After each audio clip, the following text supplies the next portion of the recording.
Hi everybody, welcome back to our cooking show. Always here with my mother Franca, and today, Ma, what are we making for our viewers? We're making walnut biscotti. And we'll show you just how to make it. Coming up next, I love what you eat.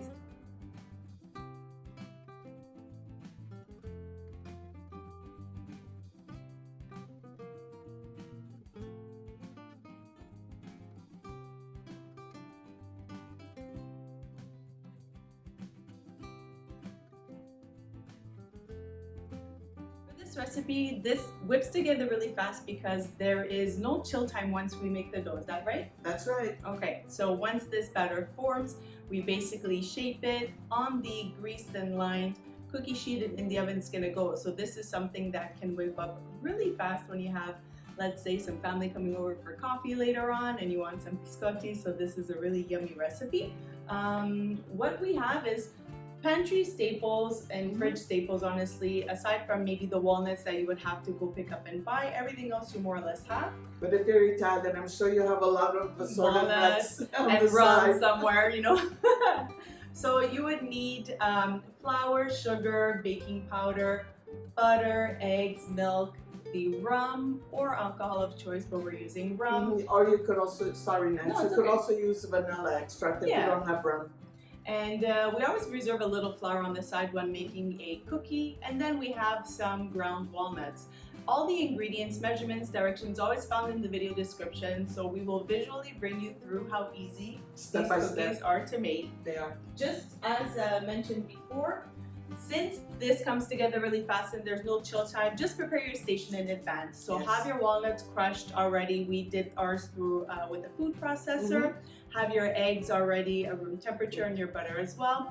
And for those of you that maybe you forgot to room temper your eggs, you know that you could just a minute or so run them under some warm water and then they'll be totally fine. So we grease and line with parchment paper our baking trays, so everything is ready to go.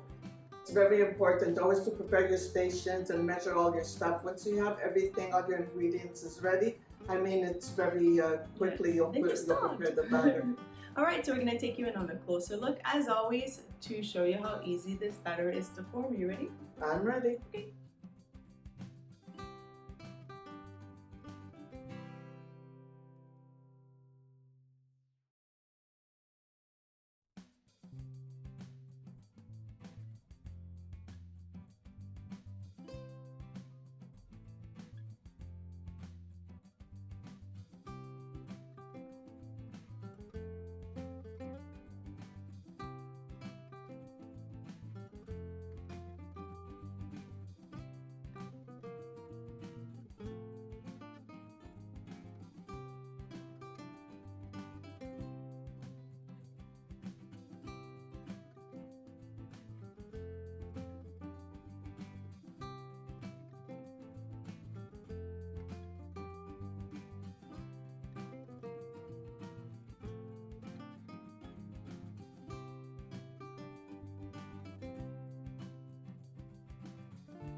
Okay, so you saw how easy that was to put together, and we end up getting a very It's a very thick, soft batter. yeah, it's soft, but it still like holds together. Manageable. Exactly. It's not very wet. It's a good consistency. We are going to be flouring our surface with a little bit of reserve flour, and we're basically going to be forming them into logs, placing them on the cookie sheets, and then they're going to be baking at what temperature and for about how long? 350 for about 20 minutes till the bottom and the top get golden brown. Yeah, and that'll be the first bake. Yeah, that's the first bake. Biscotti, what is a biscotti? It's baked twice. 2 times. So first bake as a log, we're going to leave it and it's going to cool for a few minutes, and then we end up slicing them either vertically or a little slanted horizontally, and then they are going to go back into the oven baking on top of a wire rack to give it the second bake, which gives it that little bit of a golden exterior and texture, and these are the best dunkable. Yeah. They are definitely Oh, so dunkable, yeah. And the reason why we bake them twice is because the interior of the biscuit has to dry. Exactly. Yeah. So low and slow, double bake. These are going to be delicious. And let's get to step 2.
So when you're placing the logs on the baking sheet, it's very important to space them out. Give them like quite a few inches in between.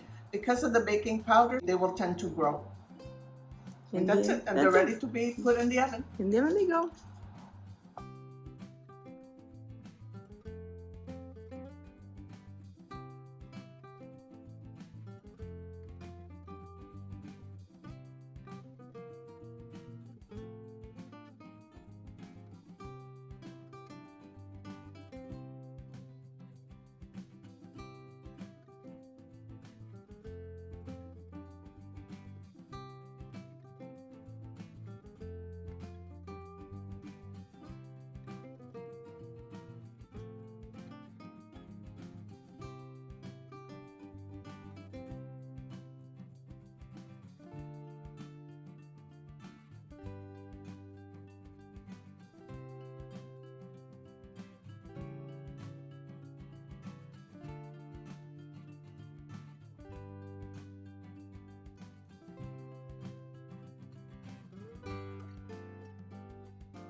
So these are very delicate.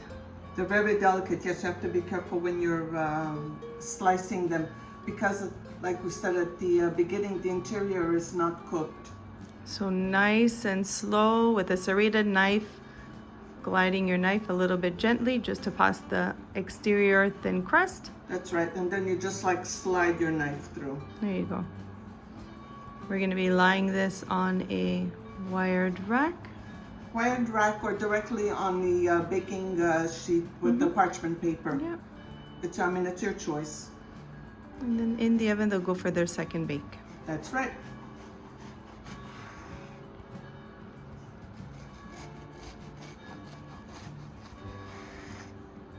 Perfect.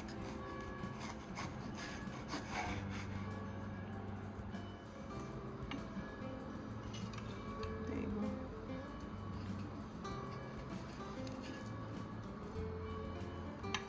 You can tell that they're not done in the middle. So we're going to finish baking in the oven Yeah, now. that's right. I would say about 10 minutes. After 4 or 5 minutes, you'll flip it on the other side.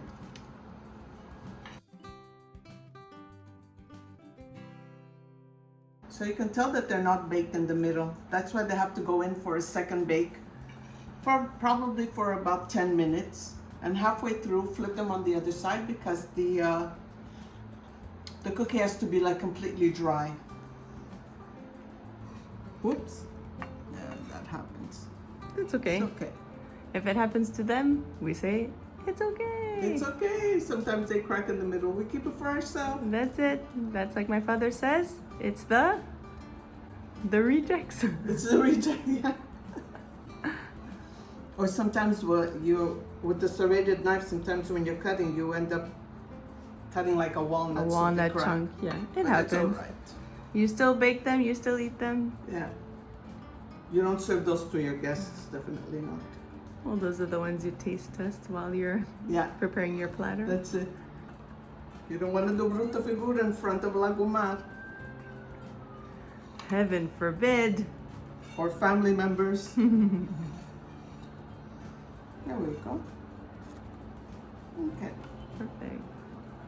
Perfect. So we are choosing to bake 2 loaves at a time in our oven. You want to explain that how they can, everybody has different ovens, or if yours is convection or not, etc. But to follow our recipe, best to cook 2 loaves, one tray at a time.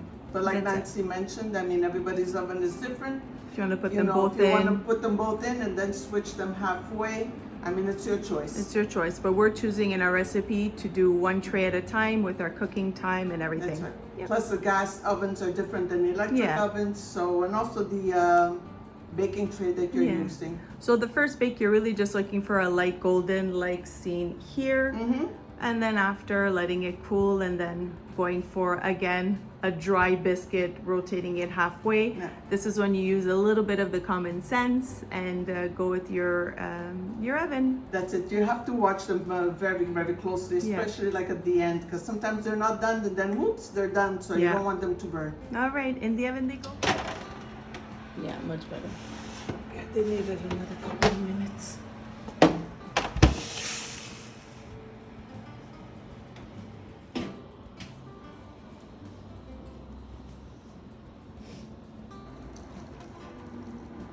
We're gonna get these all flipped and back in the oven for their last final bake, along with any of them that cracked. You see, it happens to the best of us. Look, it's all right. That's okay. All Flip good. it over. There we go. It's We'll eat it. It's still a dunkable cookie. Happens to all of us. Yeah. Woo. Hot, hot, hot. Happens also to professionals. Oh my God, yes, of course. And so many recipes were created by making mistakes. That's true. So now we're gonna bake this side to get it golden brown, and then they will do their last final cool before decorating. Yeah, we're gonna decorate some. All right, back in the oven it goes. A few more minutes.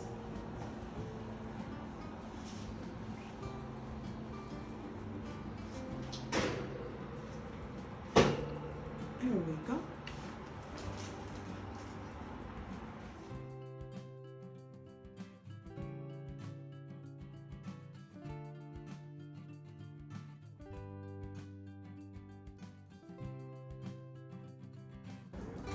All right, so both trays have been fully cooled. They were, as mentioned, baked on both sides so that they dry out properly, and they are nice and light golden, perfectly cooled, which is great time to decorate. You can leave them plain.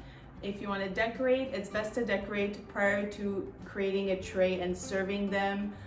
If you'd want to bake these and then only decorate them if you have an event, then put them in freezer bags, plain, and decorate them right before preparing your tray.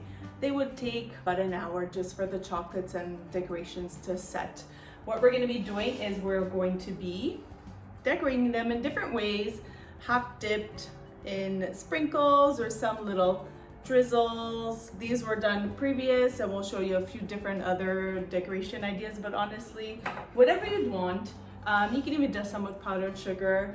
The importance is that they are cooled and decorated prior to your event. If not, as mentioned, in the freezer, they can go for up to 3 months. Up to 3 months in an airtight container. Airtight container, freezer bags, etc. Whatever chocolate you want. There's so many different types of brands out there. Melt your chocolate over double boiler, which basically means you're gonna have a pot with some water. You're gonna put the chocolate in a heat-safe bowl, either a stainless steel or a glass bowl that's heat-safe, over medium heat, and you will just continuously stir the chocolate.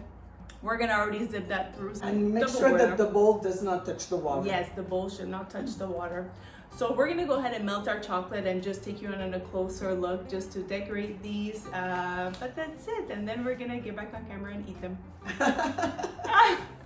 See you soon. Dunk them in coffee.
Okay, so you see how you can take these already on its own super delicious biscottis and having fun with decorating them in different ways.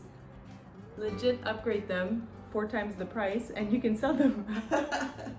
Honestly, just to show you that it doesn't take much from a plain to elevate and really have fun with things.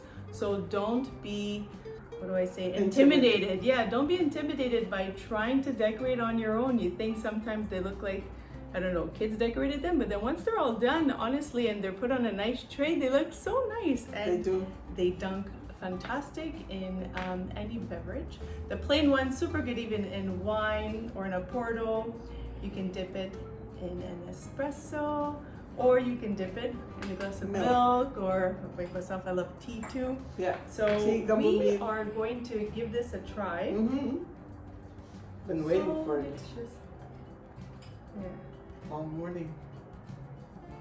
It's the perfect cookie to dunk, honestly. Yeah, it is. Goodbye. Goodbye. Troppo buoni. Buonissimo. Simple, but so good. So good. And honestly, on its own, it's dry cooked through, but it's still, you see that? A very soft cookie. So these are kid friendly, again, as long as you don't have a nut allergy. If not, omit the nuts or replace them with a nut of choice, but delicious. Really, really good. So good. We can't stop eating. Sorry. I shouldn't have went for the second bite, but I did. It was automatic. We hope you guys give this one a try. Thank you so much for tuning in weekly and watching our videos. We hope that it just sparks up the wanting for you guys to get back in the kitchen, cook with a loved one, pull out an old recipe, or you don't have any old recipes, just try to recreate something yourself at home. You could do it. There's so much that you can do. For me, I love it. It's a great pastime. But we hope that's what it sparks in you. We're just 2 home cooks. Don't come at us. We're not professional chefs, but we have been in the kitchen for a long time, and it starts somewhere. So yeah, just start. Just start. Love what you do. Love what you eat. Whatever you do, put your heart into it, and everything will come out great. And this really is an old recipe. It's a classic, but never goes out of style. Who doesn't? Super traditional. Yeah. Thank you very much for tuning in. Check out our website at www.lovewhatyoueat.net, where you can see the step-by-step visual aid in directions if you're more visual. And tune in next week for new content. Until then, as always, we thank you for watching and continue to love what you eat. Bye for now. Ciao. Have a good Sunday. Buona domenica a tutti.